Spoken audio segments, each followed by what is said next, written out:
चलिए कुछ अहम जानकारियां आपको ग्राफिक्स के जरिए बता देते हैं। मोदी कैबिनेट की मंजूरी इस बिल को मिल चुकी है।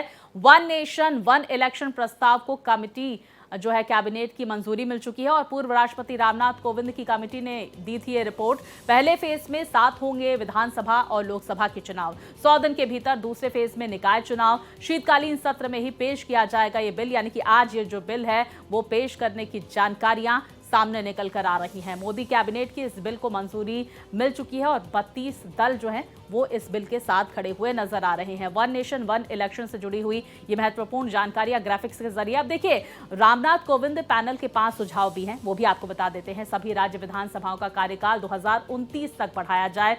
हंग असेंबली को नो कॉन्फिडेंस मोशन होने पर नए सिरे से चुनाव कराए जा सकते हैं और पहले चरण में लोकसभा विधानसभा चुनाव एक साथ कराए जा सकते हैं। दूसरी तरफ देखिए, दूसरे चरण में 100 दिनों के अंदर लोकल बॉडी के इलेक्शन कराए जा सकते हैं। निर्वाचन आयोग राज्य चुनाव अधिकारियों के परामर्श से तैयार करेगा वोटर लिस्ट और आईडी कार्ड। इसी के साथ ही उपकरणों, जनशक्ति और सुरक्षा बलों की एडवांस प्लानिंग की सिफारिश भी की गई है। अब एक राष्ट्र एक चुनाव के फायदे क्या हैं, चलिए ये भी आपको बता दें। अलग अलग चुनावों में होने वाला खर्चा जो है वो कम होता हुआ नजर आएगा। पूरे देश में प्रशासनिक व्यवस्था में दक्षता बढ़ेगी। काले धन पर लगाम भी लगेगी। वहीं एक ही बार चुनावी ड्यूटी लगेगी। सरकारों की नीतियों कार्यक्रमों में निरंतरता जो है वो सुनिश्चित होगी। तो ये तमाम फायदे जो हैं वो ग्राफिक्स के जरिए आपकी टीवी स्क्रीन पर। वहीं बार बार लागू नहीं होंगी आदर्श आचार संहिता। नई परियोजनाएं शुरू होने पर प्रतिबंध से बचाव होगा। एक साथ चुनाव कराने से मतदान प्रतिशत में वृद्धि होगी।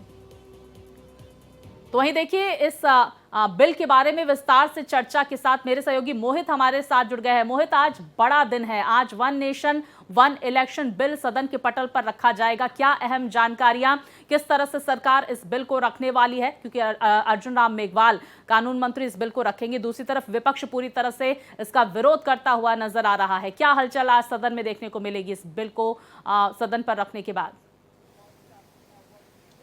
स्वाति, संसद का शीतकालीन सत्र चल रहा है और ऐसा लग रहा है शीतकालीन सत्र बिल्कुल ठंडा सा लग रहा था, क्योंकि अभी तक हो हल्ले और हंगामे की भेंट ही संसद का शीतकालीन सत्र चलता आया है और उसकी भेंट चढ़ गया है। लेकिन आज ऐसा लग रहा है कि संसद के अंदर हमें गर्माहट देखने को मिलेगी, गर्मा गर्मी देखने को मिलेगी। इसकी एक प्रमुख वजह है वन नेशन वन इलेक्शन। और वन नेशन वन इलेक्शन को आज पेश कौन करेगा? केंद्रीय कानून मंत्री अर्जुन राम मेघवाल। और 18 नंबर पर यह बिल लिस्टेड है। बहुत ही ज्यादा महत्वपूर्ण यह बिल है। और अब मैं आपको एक बात और बता देता हूं कि 12 दिसंबर को नरेंद्र मोदी की अध्यक्षता में 2 ड्राफ्ट कानूनों को मंजूरी दी गई थी। पहला ड्राफ्ट कानून जिसमें कि मैं आपको बताऊं कि लोकसभा और विधानसभाओं के चुनाव एक साथ कराने के लिए, और दूसरा जो था कि दिल्ली सहित जितने यूनियन टेरिटरीज हैं उनके चुनाव एक साथ कराने के लिए। यानी कि 2 ये ड्राफ्ट कानूनों को मंजूरी दी गई थी। और इन्हीं दोनों चीजों को देखते हुए और इनकी सारी सिफारिशों को देखते हुए, और हमने देखा कि पूर्व राष्ट्रपति रामनाथ कोविंद कमेटी की सिफारिशों को देखते हुए आज वन नेशन वन इलेक्शन की उसको पटल पर रखा जाएगा। और आपको मैं बताऊं कि जिस समय यह पटल पर रखा जाएगा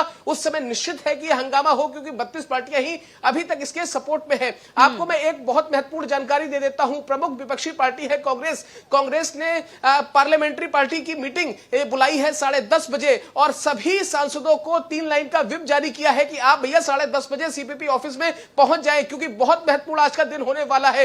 यही वजह है कि वन नेशन वन इलेक्शन की सिफारिशों को देखते हुए आज आपको विपक्ष और सत्ता पक्ष के बीच में तलवारें खिंची हुई नजर आएंगी।